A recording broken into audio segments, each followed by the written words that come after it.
Hi, team. Aha, hello. Are we live? Oh, we haven't even started yet. Yes, you're live. You're ready to go, just on time. We've been waiting for members of the body to arrive.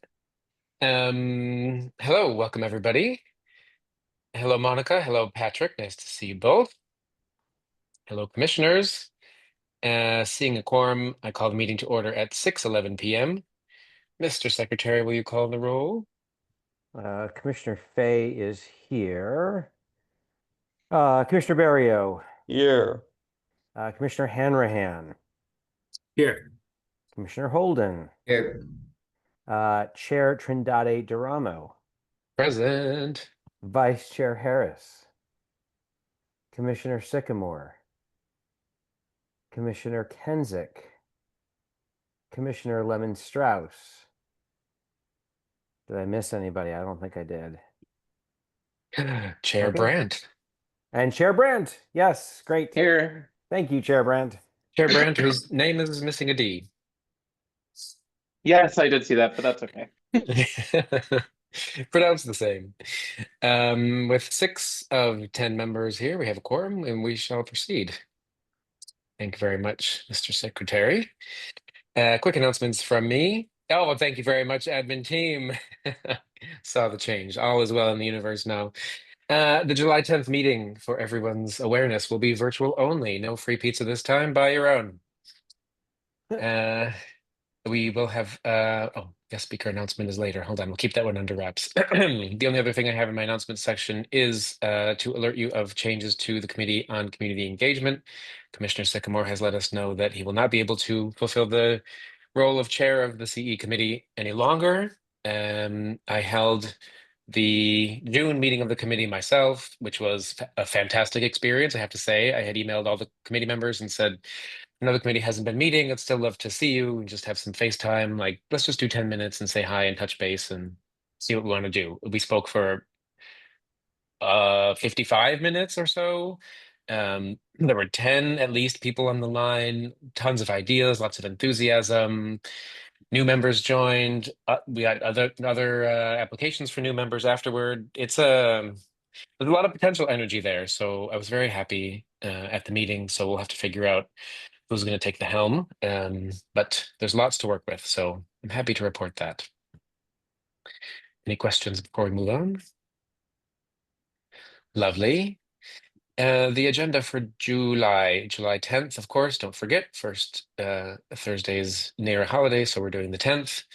The only thing I have to note is that the guest speaker will be ABCA Director Fred Wasali, which we've been desiring for a long time. I'm gonna tell him that if he has a presentation to give, it could be maybe 10 minutes, possibly 5 minutes. I think there's a lot that we're going to want to do in Q&A and talk about settlement agreements and best practices and what do we do in situation X, which I really want to make maximum time for. So I don't know if anybody has any strong feelings about that approach. Um, or do people have, I don't know, like Francois and Matt, maybe in particular, do you have strong questions going into it that you want us to start thinking about? I think we want to probably maybe talk about the specific case of thirst. Um, I don't like Thirst. always using them as a, I don't like discussing, first of all, they're not an applicant for anything. I don't really want to discuss them without inviting the owners. That's just like a basic rule of fairness I believe in. But I think it's a very interesting case study that helps us understand like the limits of what we can do and what Monk should be doing versus what ABCA does. So maybe we'll kind of use them as a case study. Um, but aside from that, I think there's been some recurring questions about enforceability of settlement agreements, where do we turn, that kind of stuff. Is that what's floating Yeah. out there? I mean, I think one thing I have a question about is that there's a lot of neighbors on Ninth Street, and I think this is not unique to Ninth Street, but you have a lot of noise or lights or things like that. And it's difficult to say which exact establishment the noise is coming from because there's bass that's emanating throughout the block. And I think that ABCA oftentimes sort of throws up its hands and says, well, we don't know which one it is. We can't do anything. And I think that there's more that can be done there. So I think that that is one area that we could try to ask Fred about to see how we can make some progress there. Yeah. There is something interesting going on. Let me try to remember it as I speak. I know the council was meant to consider new noise regs like Yeah. imminently. I don't know if this, did we know if this happened already? That was going to allow them to do external visits instead of the home visits where they have to send two inspectors at once and it's in the middle of the night and whatever. They don't like doing it. So now they would be able to do more external. Is anybody tracking this specific thing? Rachel Scheckman on our ABCR committee was telling me about this on the phone on Friday, and I was the first time hearing that. So maybe even I could ask her if she could ask Director Mosley the question in the commission meeting, or just fill us in or something. But it's something along those lines of like not having to require two people to attend. Like someone could just stand outside with a device instead of like having to go into the business to measure it or something like that. I don't know. She knew it better than I did. It's actually that the inspector has to go into the home of the individual who is registering the complaint. And to Miguel's point, Chair Trindade Duramo's point, they don't like to do it. And it takes a lot of resources, it takes a lot of time. Homeowners, frankly, don't really want to have inspectors walking into their house when they've got kids who are sleeping or trying to sleep. It creates more disruption. So I think that's a great question to ask is where is that? How is it progressing? And what can we do to be supportive of it? Yeah. Yeah. Because Commissioner Barrio, I'd say that definitely is one of the big issues that we're getting from folks is noise associated with the liquor establishments. And as a quick correction, there's no device that the inspector carries. They just use a reasonable person standard. They don't have decibel meters. That's a DOB thing. Hmm. Um, I I see do that think Commissioner. that given that, sorry, I do think that that's what I've heard Mr. Musali say before in answers to constituents is that this is a legislative fix that needs to be made. So yeah, I think that's a fruitful line of questioning, and maybe we could pass some sort of resolution related to the noise bill. Yeah. I guess the question is that the only legislative fix that's That's a good question as in the well. offing, Yeah. or are they? Yeah, are they Yeah. looking at other It sounds things? like it's not just about um, existing establishments, right? It's also about adding additional requirements for new buildings to have soundproofing and things like that. So That I think happened. I don't know if that anyone's up on happened. the Okay. bill. What's the amplified sound bill? That was Councilmember Nadeau's. Yeah. So I this think is that different passed than that. Okay. last year. Well, Yeah. we'll hear what he has to say. Okay. Keep it in mind, y'all. That's all I have. I don't think we have any business from the executive committee. I guess it'll be next month that we'll do a quarterly report. Treasurer's not here. I'll double check with him. Could if Matt. I let the ABCR committee know that he's coming to the meeting and poll them for questions, could I pass that along prior? Yeah. Yeah, supplying questions in advance to a guest speaker is a very kind thing to do. Of course, your committee members are also Sure. welcome to attend and ask themselves, and that's only half an hour commitment if they can't stay the whole evening, at a predictable time at the very beginning of the meeting. So that's nice. So please do let them know. You can tell them in an hour. Okay, that's it. Items from committees. I'm not going to hound chairs for minutes and committee report submissions. That can be next week, a week before commission meeting. Please remember. New business items have an item placed on the agenda by the admin team. Hey, admin team.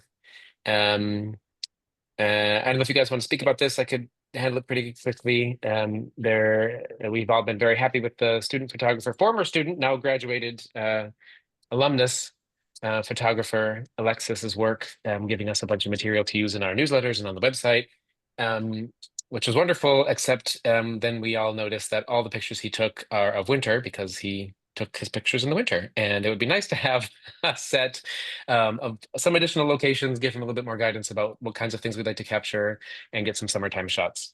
I love the idea of working with him again. He did a great job, met deadlines on budget, super professional, gave us like 18 times more photographs than he had contractually agreed to do. He's willing to do it. He'd like to have a fun summertime project like this. I'm all in favor. Karen has been a point person in working with him.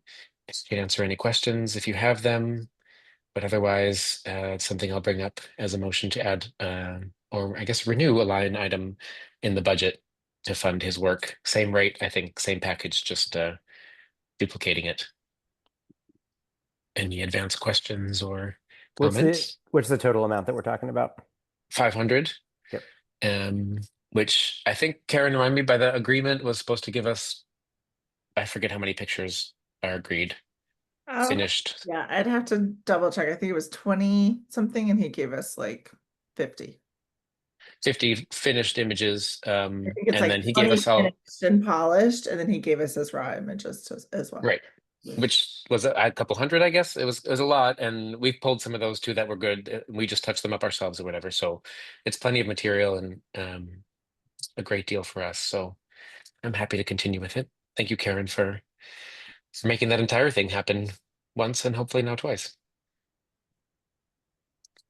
All right, ABCR committee, Stephen, I know you guys are meeting this evening, so you don't really have much. The only thing I wanted to intrude on your time and mention to people is that we're going to be speaking with our attorney, Carrie, shortly, working to schedule that.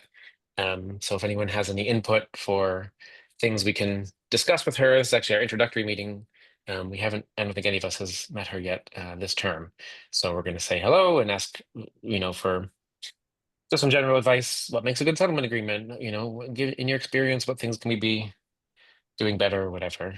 Stephen, I don't know if you want to mention anything in particular that you want to raise, but happy to take commissioners' input as to what we should talk about in that call. Yeah, I think just like the question of the settlement agreement. Is that call scheduled for Thursday at 12:30? It is. Okay. Okay. Okay, yeah, that's the only like agenda item I guess I would to say exactly what you said, Chair. Yeah, I think and just her general guidance with I think maybe where she helped out with Ace Lounge and some of the establishments with the later hours or something is a point of the committee. I think they want to not. I'm not. I don't want to speak for people, but just maybe her take on what they on like the later hour establishments and how they are allowed or not to be there. There's also a parallel conversation that some of us have been having, noticing that we've had a couple applicants now wanting to extend their hours till 6 a.m. and sort of just almost theoretically kind of getting our minds around what does it mean if we have a 24-hour U Street, how do we process that? Is that always going to encounter resistance, or is it a case by case? Just how do we think about that and approach it broadly? So if anyone has big thoughts about that, I would say email them to Commissioner Hanrahan and Commissioner Fay. They've kind of been doing the thinking about what does that look like and how do we respond to it. Anything else to add on this point? Very good. ZPD, Chair Brandt. Real quick, Oh, I'm sorry. So what is the general feeling of all the other commissioners online, like in terms of the hours of U Street and having it open to those extreme hours? I mean, what is the water testing like? Anyone? yeah, go ahead. Yeah, in DuPont, I know there was always the ANC2B, there was always like an effort to, I'm forgetting if it was ANC wide or if like in certain corridors, they were like, oh, well, our standard settlement agreement is nothing after these hours, like always, right? Because they kind of anticipated the noise issues, and especially like south of the circle on Connecticut Avenue where all the clubs are, we always tried to prevent things like anyone from like extending past that like ANC imposed cap, just because it was like we didn't want to prevent places from operating and like good businesses and clubs and fun neighborhood stuff, but also like knowing that it causes issues with neighbors and quality of life issues. I think we just always tried to keep like a cap at a certain time. So I kind of think that we could do that too on U Street, but I don't know, just because we already have so many noise issues and Yeah. things. Yeah, I think, Alan, what one thought was around just having a philosophy that helped guide decision making as opposed to having it be ad hoc. So that was kind of the thought about, jumping into this. And then the second thought that really came up, in addition to what Commissioner Holden said was, a lot of the city services start to wrap up at 3 o'clock. MPD is already reporting that they are stretched thin. ABCA investigators or inspectors don't operate after 3 a.m. And so there was this question about aligning all these different resources with the operating hours of the establishments. But yeah, I think the chair's been wise in saying let's kind of lift up and have the conversation, and then have the discussion with some good input from Carrie and others, to be able to then take a proposal back to this group probably in the next cow, because we are starting to get more and more of these proposals, and we want to be disciplined in our decision making process. Yeah, I think you should try to treat businesses all the same as much as possible, right? I think being fair to the businesses while also being fair to the neighborhood is important, and not overly protesting some businesses and letting other businesses slide. I think we need to approach it as deliberately and like even-handed as possible. Yeah, Yeah. I like that approach. I think that's actually really good. I don't think, New York City, I mean, even there, I remember like 4 p.m. and I thought that was late. But it's a different environment. It's all concrete. Here, just dealing with the issues I've had with thirst alone, but other issues. And DuPont Circle, I think, takes a really good lead out of all of this. I've been in a lot of meetings with them, even with 1620, 16, whatever.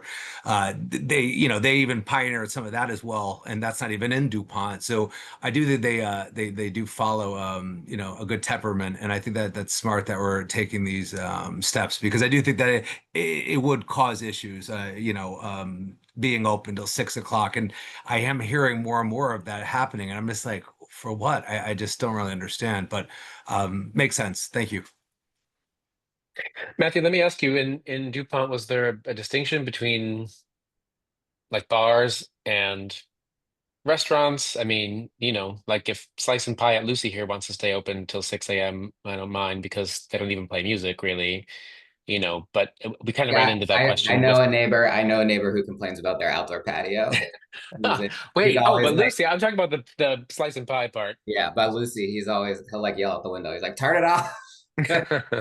That's a fact. It's more effective than going to the OAG, I'm telling you But yeah, I think it was like I could look up some of their settlement agreement stuff, but I think it was kind of like um typically like no with if they have a liquor license, it was like no hours after X time. Yeah.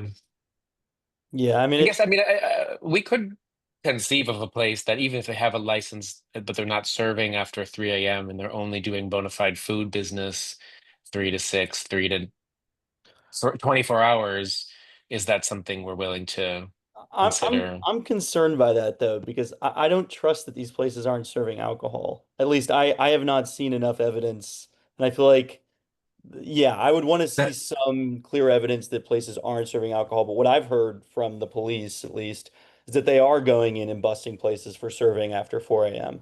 So, yeah. I think there's that concern, and just the fact that even if they're not serving alcohol, there's still people out and about.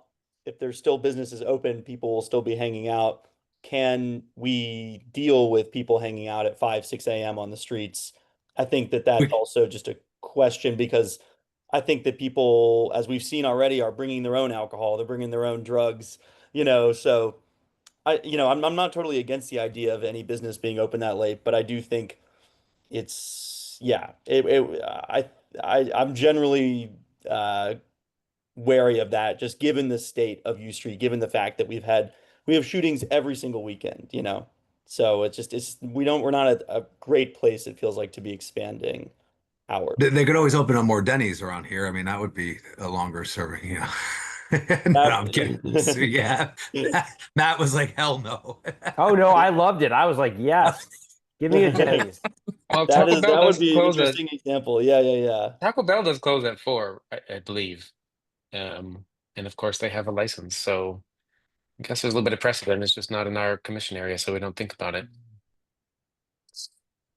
Um, all right. I'm glad, Alan, thank you very much for asking the question. I'm glad we had a little bit of chat about it. And like I said before, Matt and Stephen and I are kind of noodling through this slowly. So, welcome to input anytime on that. Christian, if you're ready, if you've dried Yes. off, go ahead with the I ZPD can't section. I can't say that I've dried off any from my bike ride, but um so there's 4 things on the agenda. The first 2 are cases, the second 2 are resolutions, and just to skip to the second 2, we don't actually have resolutions that you will be considering at the ANC meeting. We discuss them as new business, and are planning to bring these resolutions to the ZPD for our July meeting. So theoretically, those resolutions would be in August. You would have them in August. But the first case is 1315 Florida. Commissioner Kensek, this is probably familiar to you because this case came in like April or something, and then for a variety of reasons, it never came before the committee. Committee member Patrick Nelson and I discussed this a few ANC meetings ago and felt that there's really nothing super significant being proposed, and because we didn't want to force the case to be delayed unnecessarily, we opted not to ask them to come to the ZPD committee, just because we had the case sort of missed the April and May meetings because of the transition between myself and Commissioner Kensek. But they actually reached out to us to ask to come to the ZPD, and so we said yes. I think it's important to know that the ZPD committee recommended approval of this unanimously and had no requested changes or concerns about the project. It is a full remodel that is meeting all of the historical requirements and is adding a addition onto the back of the house that is cantilevered over the first floor. It's pretty straightforward. It's just kind of like he's basically taking a 1 unit building and turning it into a 2 unit building. It is his primary residence, so he will be living there afterwards, and then we'll have a second unit. It was supposed to be at HPRB in April, but actually they took it off so that he could work with HPO to address their concerns, which he has done. And so we didn't have anything to add to that. But it is going to the HPRB this month. And so because we didn't have any, we weren't even planning to hear it in the first place, but because he asked, we said yes. And so I reached out to Amanya Price, who's the HPO person working on this, and she confirmed that we could submit a letter in support even if it were afterwards. And because there's no concerns from the ZPD committee, we just moved forward with it. We could ask for it to be pushed to July if we want to. But I honestly am not sure that that's necessary, considering that the ZPD wasn't even going to hear this case in the first place because of the timing. So. Go ahead, Alan. Here, Brian, you're doing a great job. I will be at the next meeting, I promise. You're absolutely right. I actually watched your video back the other night, although very long and excruciating, but a good 2 hours. I will say that the cases were very straightforward, and I didn't see any, even with that individual, I think that's building something in yeah, I actually no, I think it's on Florida Ave between. That's the one that that's the 1315 Florida Ave that I was just describing. Yeah, and I actually am meeting with him on Friday, like around 4. We're just going to discuss some structural engineering questions I have for him. But I heard everything that Patrick and you and Joel and everyone on the committee had to say, and I thought it was very interesting. But work with the guy, he seems very straightforward, you know, Yes. and seems like he's like not many people, and I think even Patrick Nelson said this on the video, are that upfront, you know, and trying to be a part of the committee process Yeah, it versus was trying to very thorough. yeah. So yeah, I think that should be something the commission should have no issue moving forward with. But I appreciate everything you're doing.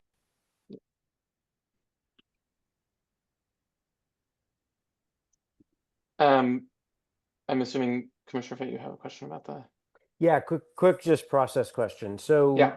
did the ZPD committee send a letter of support to HPO? No, Okay. we have not sent anything to HPO yet. Mostly Okay. because I mean, I'm happy to do that, but I thought that the ANC would want to. Yeah, that was my process question. Yeah. I thought I'd heard you say that Oh, the no. letter had been sent, but yeah, okay. No. That sounds good. Yeah, that'd be Yeah. my preference, is that the letters Yes, come yes, from yes. the ANC. So okay, good. So the second thing, the second one, which is 1203 S Street, is a little bit more complicated. And this is complicated specifically because I misunderstood the process. But just to be upfront about that. So this is an application that came in that they reached out to us the day of our ZPD committee meeting.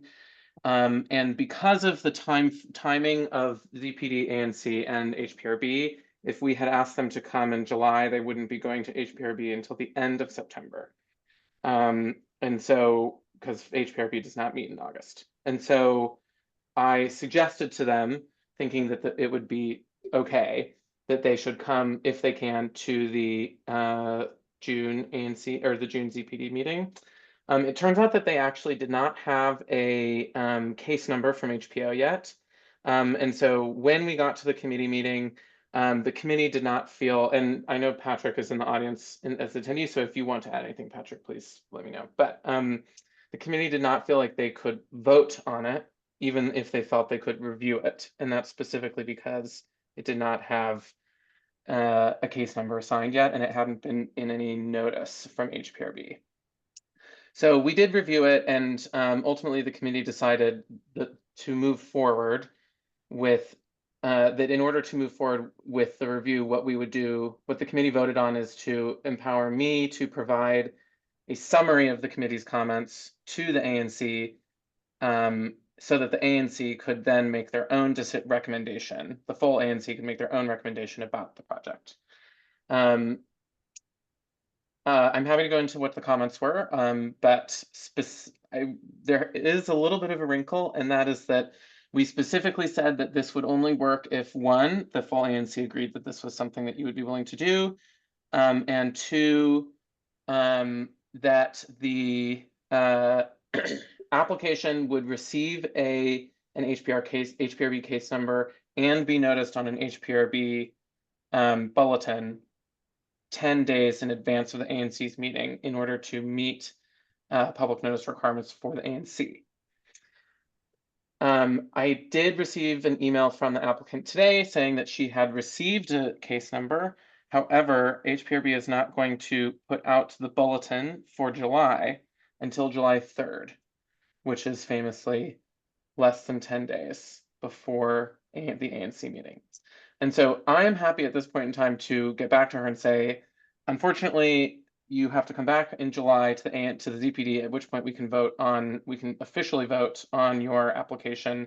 And then if you follow the sort of suggestion, since I know we can't require this, obviously, but if you follow the suggestion, you would then go to the ANC in August, which would then put her in the end of September for HPRB.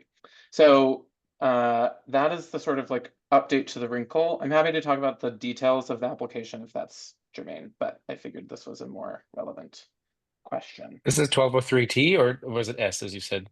I think it's S Street, but I am not looking at the thing, so it is T Street, excuse me. Okay. I misremembered. Go ahead, Commissioner Kenseth. Yeah, Christian, great point. The guy seems like a really nice guy. Like listening to him on the phone, he was in some island at a beach or whatever, and he Yeah, didn't the know. architect was on vacation. Yeah, he didn't know the process, and that was very No. fair. Like listen to him, and the fact that we have vacation time, the HPO has vacation time. I mean, we're gonna set this guy back like 3 months, and you know, I think that kind of overwhelmed him a little bit. So I just think Yes. I think we should try to be like listening to the sincerity of the call. He reached out again to the ZPD committee, not understanding the process. And I think that, you know, Christian, Patrick, and Joel gave him very good information. However, like I do think that's a little crazy if I'm trying to do something or add an addition that is following the requirements of HPO and HPRB, that I have to wait until the end of September due to people's being out of the office, which people go out of the office. It's summertime, I get it, but it's kind of ironic, like to his point, Christian's point, saying it's a wrinkle.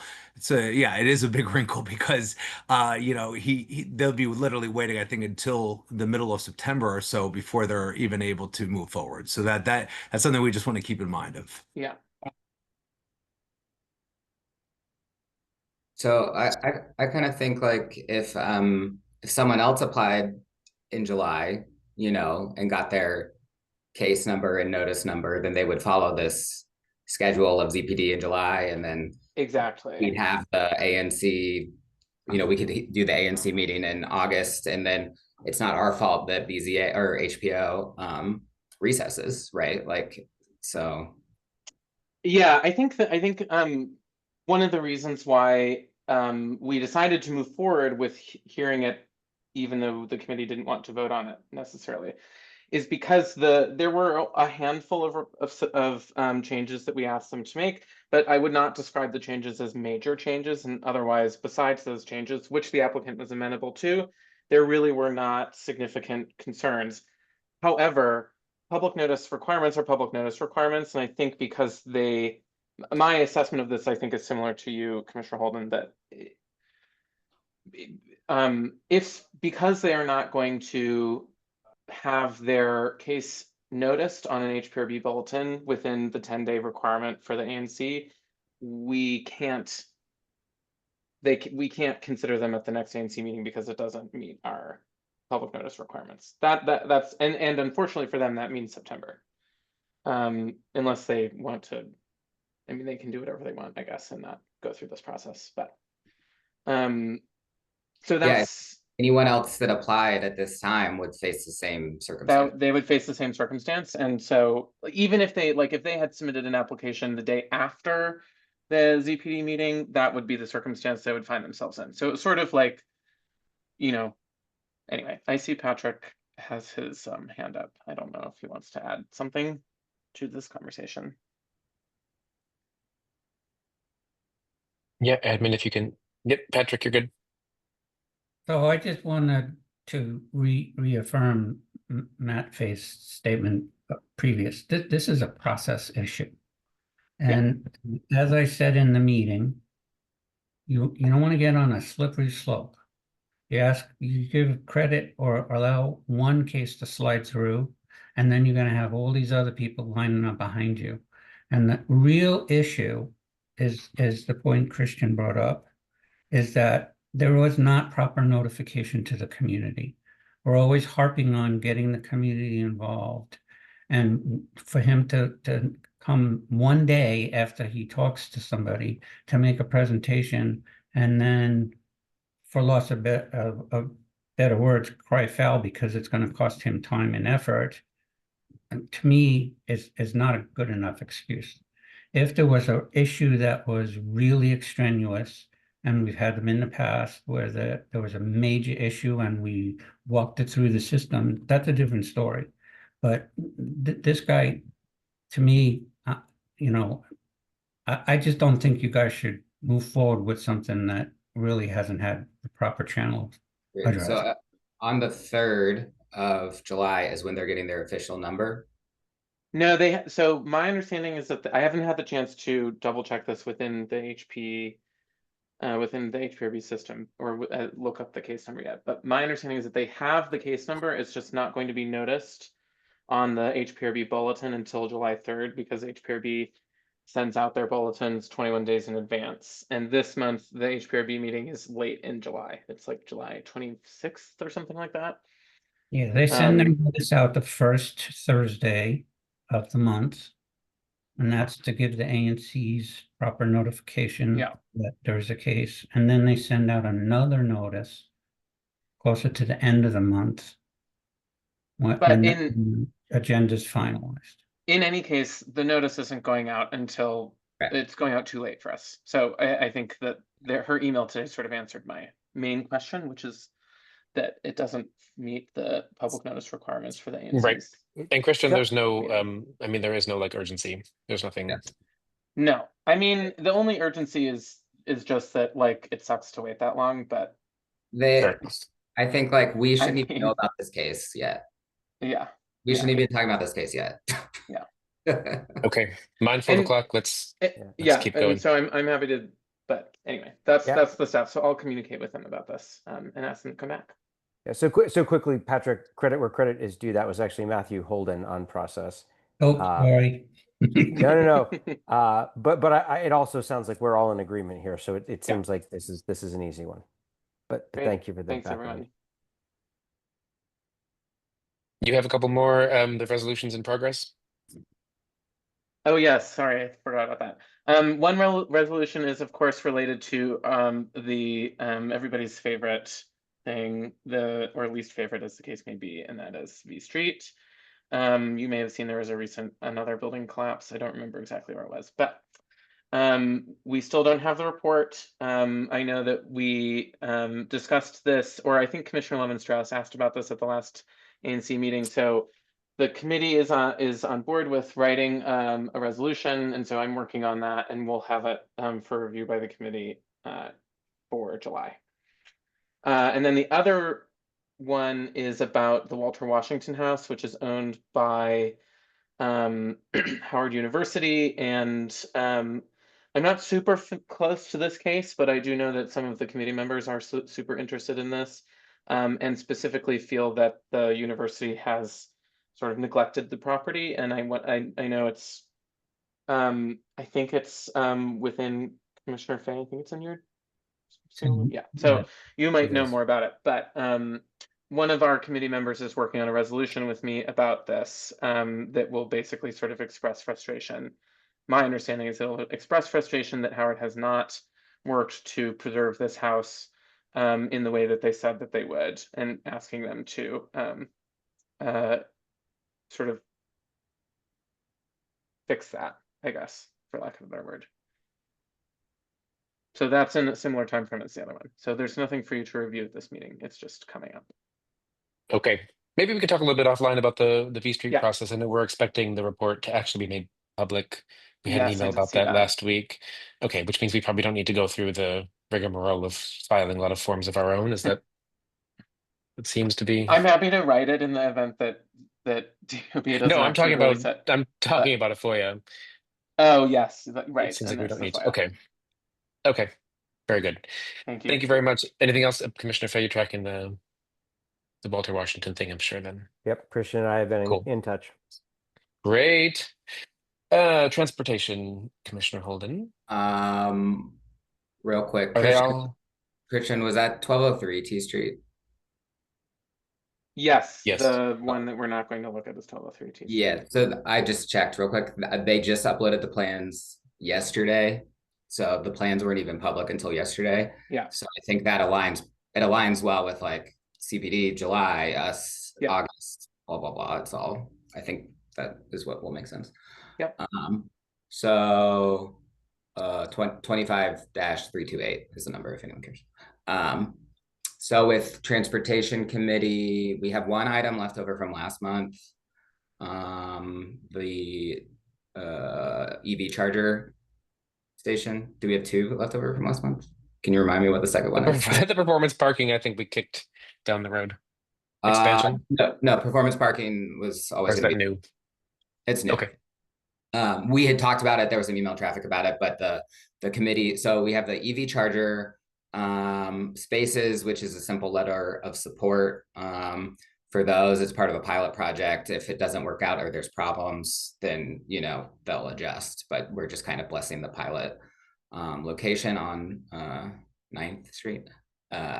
So that's from last month. The two new items, one is the performance parking expansion to the remaining RPP blocks in the project. So Matthew Spaniel from DDOT presented to us then.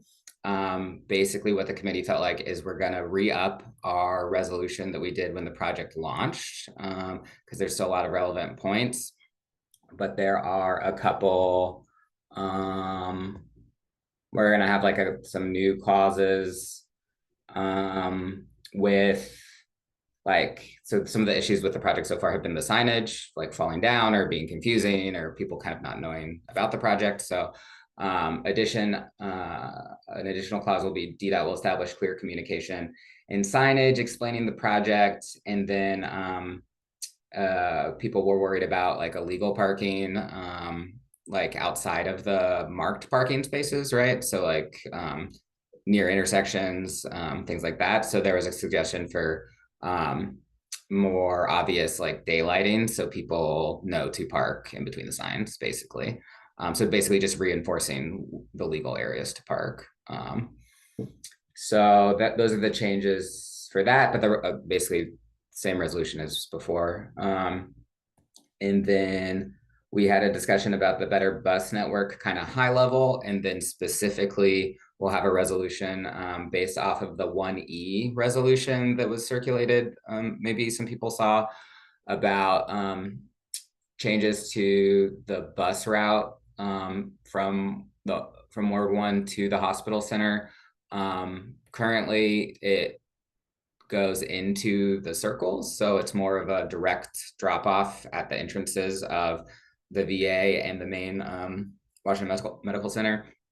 The new change, it'll just stop along First Street, and the conditions of the bus stop are not great, and the sidewalk's very narrow. And so, in addition to being a longer walk for patients or visitors, the new drop-off point is substandard. So it's basically adapting that 1E resolution to like be relevant to 1B, and then also specifically mentioning access to the children's hospital, because they didn't mention the children's hospital in 1E, and then asking DDOT, WMATA, and the hospital to work together to improve pedestrian and transit rider access to the hospitals, specifically focusing on the poor sidewalks, poor crosswalks, and bad lighting. So that's a change for there, but the bulk of it will be just kind of re-upping 1E's original concerns. Yeah, Matt. go ahead. Yeah, not to spend too much time on it here, and maybe I'll follow up with you separately, but would be curious to know how the performance parking zone is working, both from the perspective of the impact on the residents who are living there, but also from the perspective of the revenue it was intended to generate, and how it is performing against the targets. So I think that'd just be an interesting thing to hear about before we vote in support or opposition of expansion, right? If we've got a pilot area, how's it going? How are people experiencing it? Is it delivering positive results? And does it then make sense to expand? Yeah, I think quickly, like high level is they think expansion, one, the original legislation kind of already authorizes this as a type of parking on these blocks. They just didn't like implement it with like signage and payment on those blocks, right? So I think the vision was always to build it out this way. They just rolled it out slowly. And I think that they kind of want to get it up to full capacity, if you will. So like currently there's some issues, a little bit anecdotal, but from neighbors who live on the blocks or near the blocks that are within the project boundary, but where this hasn't been implemented, that they're seeing creep from the implemented blocks onto their blocks. And so the idea is if it's implemented in the entire project area, it'll smooth out demand a little bit more. And currently also on those RPP blocks out that are within the project area, but but not a part of the performance parking yet, they still have the original RPP restrictions, which end at a certain point. When it gets rolled out, RPP blocks are 24 hours. So if you're not paying or you're not an RPP person, then you can be ticketed and you can't park there. So I think like expanding it should have operational benefits. Thank you. Okay. Anything else for Commissioner Holden? Thank you very much, Commissioner Fay, for ED Committee. I can only give you 4 minutes. I only need Take it two. away. Go for it. The first is a baton pass between myself and Commissioner Holden. It is related to 625 T Street. The property is not yet fully taken up by DPR.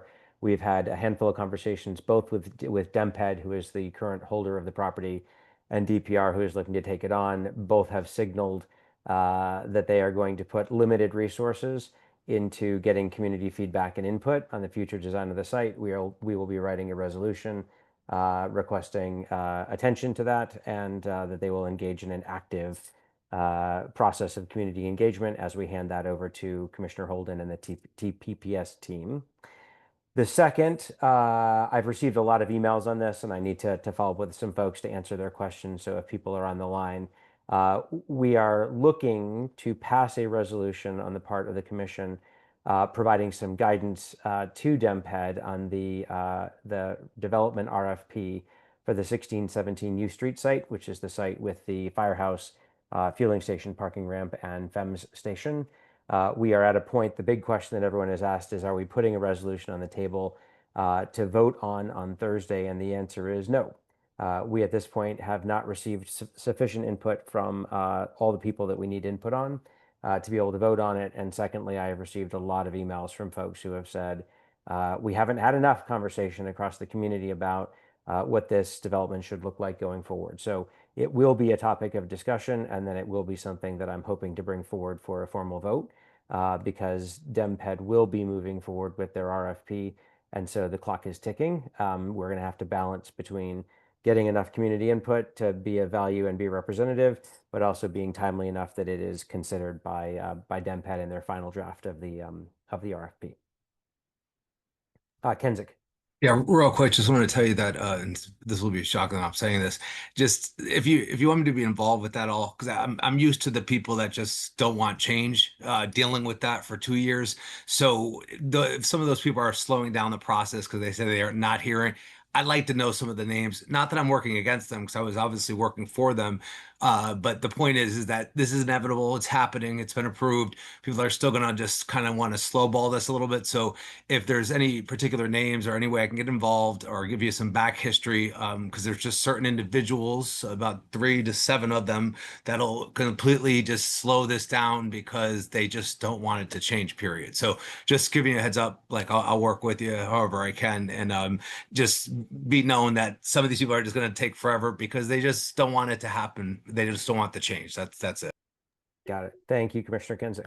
I'll add quickly that there was a list that somebody had passed around in an email chain of things that they maybe would like to see in the resolution, and it was like pretty much spot on everything that we've called for previously: setbacks, step backs, green space at ground level, publicly accessible, not on the rooftop. I mean, I think there's 95% of people, like Commissioner Kensick is saying, I think agree on that batch of things. So I hope it's not going to be terrible. Go ahead. Yeah, and Matthew. sorry, and I should clarify just for those who are listening.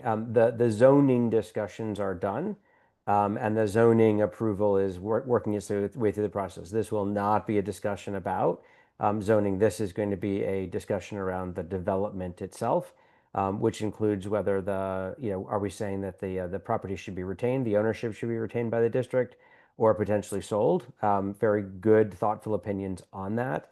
The mix of residential versus commercial and other things. So this will be more development focused. Commissioner Holden. Do we have, I know we kind of don't, but do we have any timeline for the RFP? Like is there a sense of urgency for us to get a resolution in, Yeah, good question. So the answer is kind of on the timeline. So what they have said is that they will not release an RFP until the zoning work is completed. That is them responding to a resolution from our prior commission, ANC1B, in the last term, asking them not to release the RFP until the zoning was done. We do know that they are working right now on the RFP. Their explanation, which I think is a solid explanation, is that this will be a very complex RFP because it does involve the inclusion of a fire and police station as a potential element in the plan. And so I look at it and say, I do not think that we need to pass a resolution at our July 10th meeting, but I also don't feel like we've got 90 days either. So maybe August is the deadline for the RFP resolution. That's where my head is right now. Yep. One last question, I guess. What is the what part of zoning is left? We have, I know the bulk of the zoning, and then there was like the text amendments that they were doing and the setbacks on the V Street side to the east. Is that the part that they haven't officially done yet? Or are we waiting on the order? Like, it's all done. So it's all done. I think the final hearing was sometime in mid-February. Yeah. And my understanding is that they are writing the final, essentially brief. Yeah, final order. Okay. So the order hasn't been issued yet. Yeah. That's right. And so that's why I'm saying I don't think that we have 90 days, but I also don't think it would be responsible to try to pass something in July without getting additional feedback. The last formal update that we had from DemPed at our request, right? We just put them on the calendar this way, was in May. And so having the conversation in June and July and passing something in August, I think is expeditious, but also responsible. Okay. Thank you all very much. And if nothing else on that or from the committees, I don't know, Francois, did you have anything quickly to add? We did public safety on the agenda. Good to go. Okay.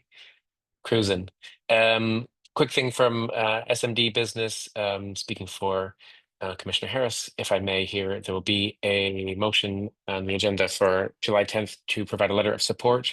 Hamiltonian Artists, which is on the 1300 block of U Street, is applying for a grant for public art. They're doing quite a fun thing, a collaboration with a gallery in Ward 7, and they're going to do like a mobile art display, kind of like a light up truck that's going to go to several sites around the city and do an installation, and also including their storefront on U Street, which I think is very cool because not a lot of people know that we have an art gallery on the 1300 block of U Street. So it'll be bright and big in their front window. So if you have any questions, reach out. I have a little sort of draft blurb of what the project is about. I can send it around anyway, but it should be fairly straightforward. The gallery owner will be joining us on the 10th. Lily, she's wonderful. And for my SMD, I will say, just quickly to reiterate, Shakespeare in the Park has been postponed to Friday. Hope you can join at 7 p.m. Unfortunately, the switch from Wednesday to Friday, which is because of excessive heat, has caused us to lose about half our volunteers who are no longer available for Friday.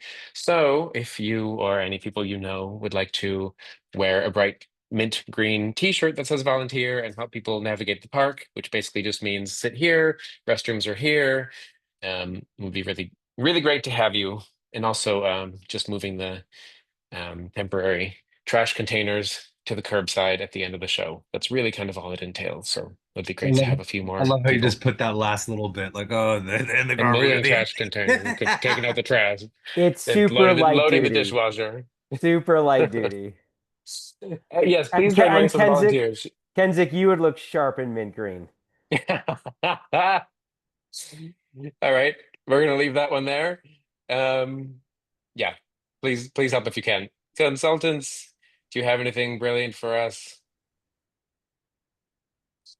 I'll just say really quickly, this weekend I'll get out sort of ways to check in with your committee members and to get feedback from them. So that'll be in your inbox by the end of the weekend.